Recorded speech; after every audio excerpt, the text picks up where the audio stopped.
i7 ગુજરાતનો અવાજ। નમસ્કાર દર્શક મિત્રો, i7 ન્યૂઝ ગુજરાતીની સાથે હું છું આપની સાથે પાયલ બામભણિયા। તો જોઈએ આજના મહત્વના સમાચાર। ઈડર ખાતે શ્રી ગુરુ રવિદાસ વિશ્વ મહાપીઠ દ્વારા ગુરુવંદના તથા પદવીદાન સમારોહ યોજાયો। ઈડર ટાઉન હોલ ખાતે તારીખ 8/7/2025 મંગળવારના રોજ શ્રી ગુરુ રવિદાસ વિશ્વ વિદ્યાપીઠ દ્વારા સાબરકાંઠા જિલ્લાના નવીન હોદ્દેદારોનો ગુરુવંદના તથા પદવીદાન સમારોહ યોજાયો હતો। કાર્યક્રમની શુભ શરૂઆત દીપ પ્રાગટ્ય દ્વારા કરવામાં આવી હતી। નાની બાળાઓએ ઉપસ્થિત મહેમાનોને સ્વાગત ગીતથી રજૂ કર્યું હતું। ત્યારબાદ ગુરુ રવિદાસને વંદન કરી નવનિયુક્ત હોદ્દેદારો અને મંચસ્થ મહાનુભાવોએ શાલ અને ગુરુ રવિદાસનો ફોટો આપી સન્માન કરાયું હતું। આ સંસ્થા દ્વારા સમગ્ર ગુજરાત રાજ્યમાં ગુરુ રવિદાસના વિચારો જન જન સુધી પહોંચે તેમજ શિક્ષણનું પ્રમાણ વધે તે માટે સામાજિક પ્રવૃત્તિઓ અવારનવાર કરવામાં આવતી હોય છે।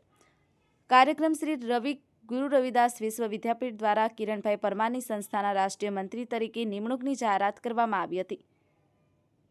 સંસ્થાના જિલ્લા પ્રમુખ બાબુભાઈ પરમાર, પ્રદેશ ઉપાધ્યક્ષ ધીરુભાઈ પરમાર, સોમભાઈ પરમાર, યોગેશ બુધ, કિરણભાઈ પરમાર, અગ્રણી એચએમ પરમાર તથા ગુરુ વિશ્વ વિદ્યાપીઠ સાબરકાંઠા જિલ્લાના નવનિયુક્ત હોદ્દેદારો સાબરકાંઠા જિલ્લાના ગુરુભક્તો ખૂબ મોટી સંખ્યામાં ઉપસ્થિત રહ્યા હતા। Bureau chief Hasmukh Prajapati, i7 news Gujarati, Sabarkantha. Shri Guru Ravidas विश्व महापीठ ये सामाजिक आंतरराष्ट्रीय काम करती संस्था है। आ संस्थाना माध्यम द्वारा आज गुजरातना साबरकांठा जिल्लाना ईडर खाते गुरु वंदना अने पदवीदान समारोहનું આયોજન કરવામાં આવ્યું। આ કાર્યક્રમના સમારંભ અધ્યક્ષ તરીકે પરમ પૂજ્ય સંત શ્રી શાંતિગીરી મહારાજનું અધ્યક્ષસ્થાન હતું। આ કાર્યક્રમમાં ગંભીરપુરા દેવ દરબાર ખાતેના મહંત શ્રી મંગલપુરી મહારાજ, આરએસએસના આગેવાન શ્રી પ્રકાશભાઈ પરમાર, હાર્દિકભાઈ સગર અને પ્રદેશ અધ્યક્ષ તરીકે હું પણ હાજર હતો। આ કાર્યક્રમમાં અમે બધાના એક પ્રવચનમાં સીધી રીતેમાં અમને એક જ સંદેશ પહોંચાડવાનો પ્રયાસ કર્યો છે કે સમાજમાં વ્યસનમુક્ત સમાજની રચના થાય, શિક્ષણનું પ્રમાણ વધે, સંગઠન મજબૂત થાય, એ દિશામાં કામ કરવા માટે નવનિયુક્ત પદાધિકારીઓને અમે આ વિનંતી કરી છે, હાકલ કરી છે।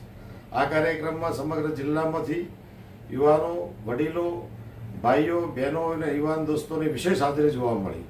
ખાસ કરીને આજે મને કહેતા આનંદ થાય કે આ કાર્યક્રમમાં અમારી 50% જેટલી અમારી માતૃશક્તિની પણ ઉપસ્થિતિ રહી છે।